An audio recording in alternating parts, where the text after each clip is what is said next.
Hello everyone, welcome to Quiznex. In this series, that is on this day, we will discuss facts and events related to this particular day.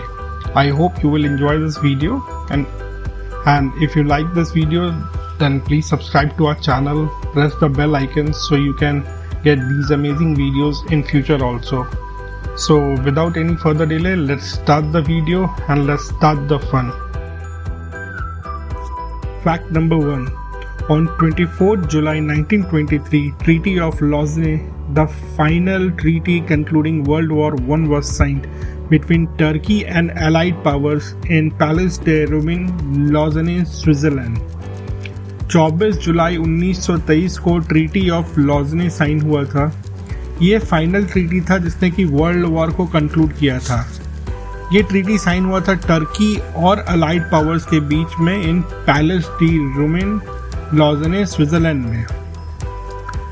It officially settled the conflict that had originally existed between the Ottoman Empire and the allied French Republic, British Empire, Kingdom of Italy, Empire of Japan, Kingdom of Greece and the Kingdom of Romania since the onset of World War I. ये treaty world war one के बाद sign हुई थी Ottoman empire के बीच और allied French republic, British empire, kingdom of Italy, empire of Japan, kingdom of Greece and the kingdom of Romania के बीच में ये ट्रीटी साइन हुई थी वर्ल्ड वॉर वन के खत्म होने के बाद. The original text of the treaty is in French. It was the result of a second attempt at peace after the failed Treaty of Sevres. The earlier treaty has been signed in 1920 but later rejected by the Turkish national movement who fought against its terms. इस treaty का original text French में है. ये actually में second attempt था एक piece बिठाने का ये दोनों पार्टीज के बीच में. पहला एक ट्रीटी साइन करने का एक अटेम्प्ट हुआ था जिसे कि ट्रीटी ऑफ सेवरस भी कहते हैं, जो कि फेल हो गया था. ये 1920 में ये कोशिश हुई थी जिसे कि टर्किश नेशनल मूवमेंट जो कि इसके अगेंस्ट में फाइट कर रहा था उन्होंने रिजेक्ट कर दिया था. The treaty of Lausanne ended the conflict and defined the borders of modern Turkish Republic.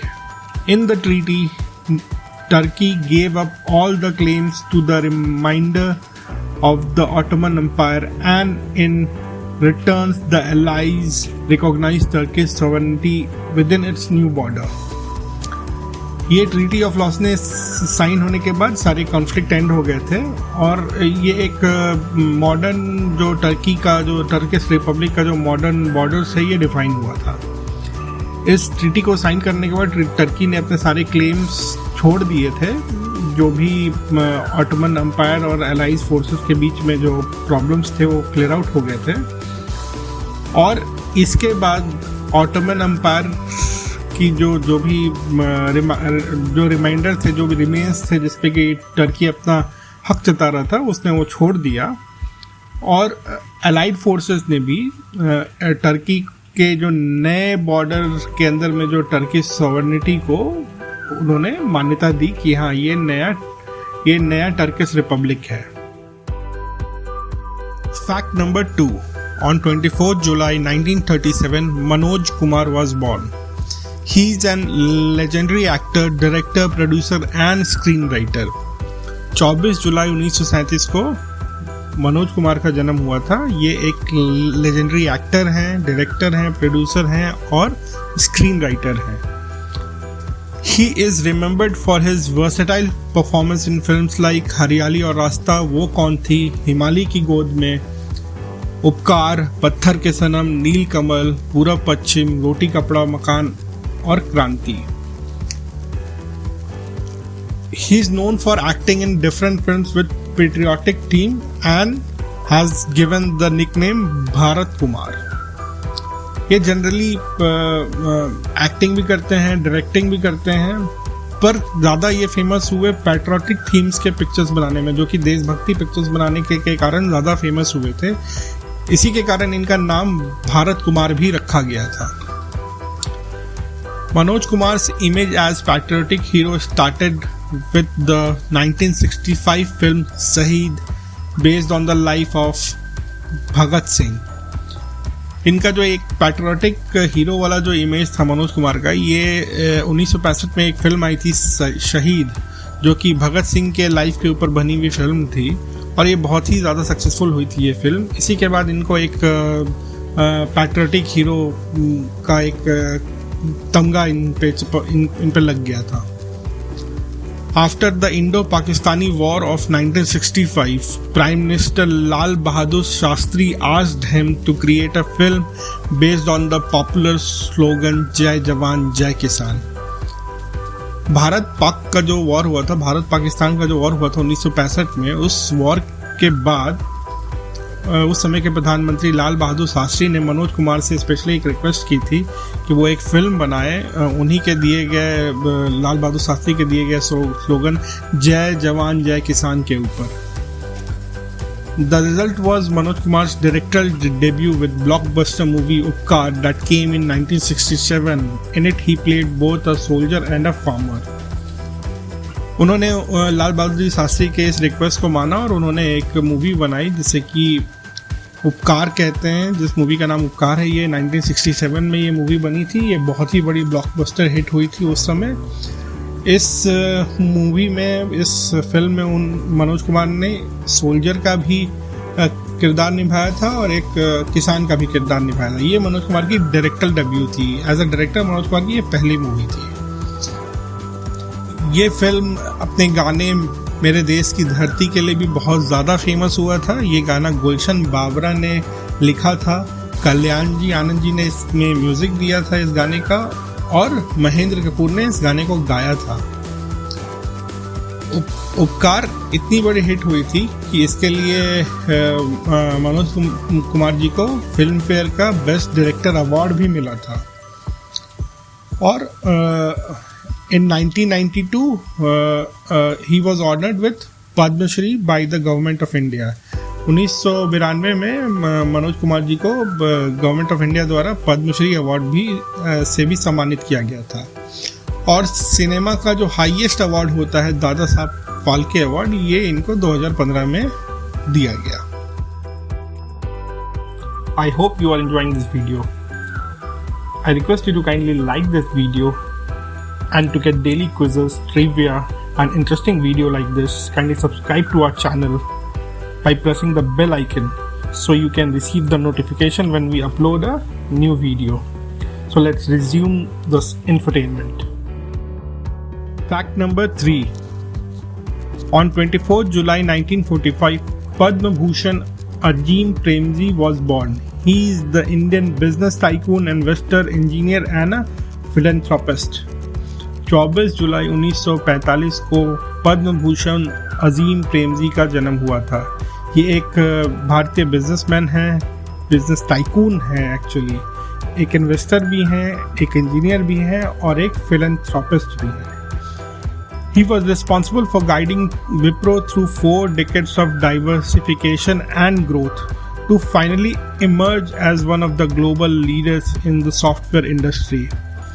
इनके गाइडेंस में इनकी कंपनी ने एक नई ऊंचाइयों को छुआ है। पिछले 4 दशक में इनके गाइडेंस में कंपनी ने इतना ग्रो किया है कि वो आज सॉफ्टवेयर इंडस्ट्री में एक ग्लोबल लीडर मानी जाती है। In 2010, he was voted among the 20 most powerful men in the world by Asia Week. He has twice been listed among the 100 most influential people by Time magazine, once in 2004 and more recently in 2011. 2010 में इन्हें Asia week के एक 20 most powerful main के list में इन्हें जगह मिला था। और टाइम मैगजीन का के जो 100 मोस्ट इन्फ्लुएंशियल पीपल का जो लिस्ट होता है उसमें इन्हें 2 बार जगह मिला है। एक बार ये उस लिस्ट में 2004 में इन्हें जगह मिला था और दूसरी बार 2011 में। He was named the 9th richest person in India with an estimated net worth of $6.5 billion according to India's richest 2019 list by Forbes. एक एस्टिमेट है कि इनके पास $6.5 बिलियन है, जिसके साथ ये भारत के 9वें सबसे अमीर आदमी बनते हैं। ये एक लिस्ट जारी हुई थी फोर्ब्स की तरफ से 2019 में, इंडियाज रिचेस्ट लिस्ट था, उसमें इन्हें 9वां पोजीशन मिला था। इन 2013 he agreed to give away at least half of his health by signing the Giving Pledge. Premji started with a $2.2 billion donation to the Azim Premji Foundation focused on education in India. 2013 में इन्होंने एक pledge sign करने के लिए agree किया था। उस pledge का नाम द गिविंग प्लेज है। इस प्लेज के मुताबिक उन्होंने अपने आधे संपत्ति, आधे वेल्थ को डोनेट करने का एक प्लेज लिया था, और उसके तहत इन्होंने $2.2 बिलियन का डोनेशन अजीम प्रेमजी फाउंडेशन में दे दिया था, जो कि एजुकेशन, इंडिया के एजुकेशन में काम करती है। इंडिया के एजुकेशन को और बेहतर बनाने के लिए, ज़्यादा से ज़्यादा लोग को एजुकेशन मिल सके, उस सेक्टर के में काम करती है। Fact number 4. On 24th July 1969, astronaut of Apollo 11, who after setting foot on moon splashed down safely in Pacific Ocean. 24 जुलाई 1969 को अपोलो 11 के एस्ट्रोनॉट जो कि चंद्रमा पे गए थे और वो चंद्रमा से सेफली लौट के आ गए, और उनका जो एयरक्राफ्ट है वो पैसिफिक ओशन में उतरा था। The Apollo 11 command module Columbia splashed down in the Pacific Ocean with astronauts Neil Armstrong, Michael Collins, and Buzz Aldrin on board at 11:49 a.m. CDT on 24 July 1969. जो अपोलो 11 का जो command module था Colombia, वो Pacific ocean में उतरा था, जिसमें कि नील आर्मस्ट्रॉन्ग थे, माइकल कॉलिंस थे और बज ऑल्ड्रिन थे। ये एयरक्राफ्ट 11:49 पे, जो कि वहाँ का CDT टाइम के हिसाब से 24 जुलाई को वो पैसिफिक ओशन में उतरा था। The crew awaited pickup by USS Hornet and once back on dry land were put into quarantine for 2 weeks. जो ये मॉड्यूल नीचे उतरा था, इसे पिक करने के लिए वहाँ पे यूनाइटेड स्टेट्स का जहाज USS Hornet खड़ा था, जिन्होंने इन्हें पिक किया और वापस लैंड पे लेके आए, और इन्हें 2 वीक के लिए क्वारंटीन में रखा गया था।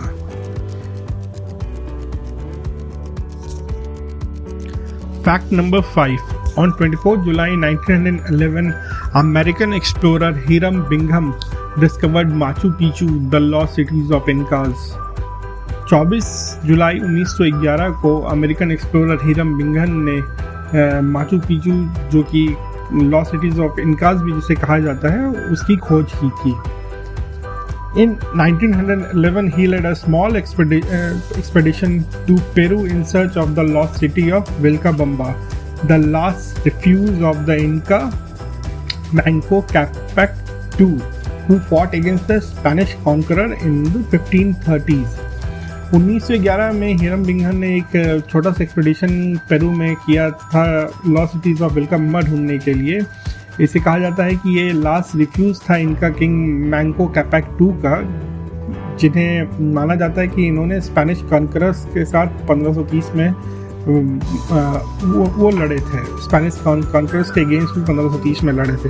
तो उस सिटी को ढूंढने के लिए, लॉस्ट सिटी ऑफ विल्काबम्बा को ढूंढने के लिए 1911 में हिरम बिंघम ने ये एक्सपेडिशन किया था। Until the archaeologist Hiram Bingham came across it on this day, most of the world thought the ancient city of Machu Picchu was lost, as was their capital Vilcabamba. जब तक Hiram Bingham ने ये बहुत ही बड़ा archaeologist खोज नहीं किया था, माचू पिचू को खोज नहीं लिया था, तब तक लोग यही समझते थे कि माचू पिचू कभी मिलेगा नहीं और इसका कैपिटल भी कहीं अब खो चुका है, अब ये लोगों के सामने नहीं आएगा, जब तक कि हिरम बिंघम ने इसकी खोज ना कर ली थी। Machu Picchu is a 15th century Inca city located in the eastern cordillera of southern Peru on a 2,430 meters mountain ridge. that is 7,970 feet mountain ridge in Andes Mountain. Machu Picchu is the 15th century Inca city. ये एक 15वीं century का इनका city है जो कि located है eastern कॉर्डेला, southern Peru के eastern कॉर्डेला में है, और ये एक माउंटेन रिग है 2430 मीटर का, जो कि 7970 फीट का माउंटेन रिग है। वहाँ पे ये सिटी लोकेटेड है। Machu Picchu was declared a Peruvian Historic Sanctuary in 1981 and a UNESCO World Heritage Site in 1983. In 2007, Machu Picchu was voted one of the new 7 wonders of the world in a worldwide internet poll.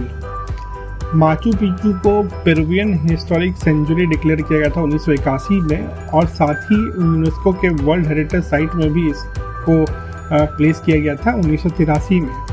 2007 में एक पोल हुआ था, world wide internet पोल हुआ था, बहुत ही बड़ा पोल हुआ था, जिसमें कि नए 7 वंडर्स के लिए एक वर्ल्ड वाइड पोल हुआ था, जिसमें कि माचू पिचू को भी वोट किया गया था। ये भी नए 7 वंडर्स ऑफ द वर्ल्ड में शामिल है। ये पोल 2007 में हुआ था। Thanks again for watching this video. So if you like this video, all the facts that we presented in related to this particular date, then please do like our video and subscribe to our channel by pressing the subscribe button that is in red, and also the bell icon, so you can get a constant notification when we upload a new video related to this particular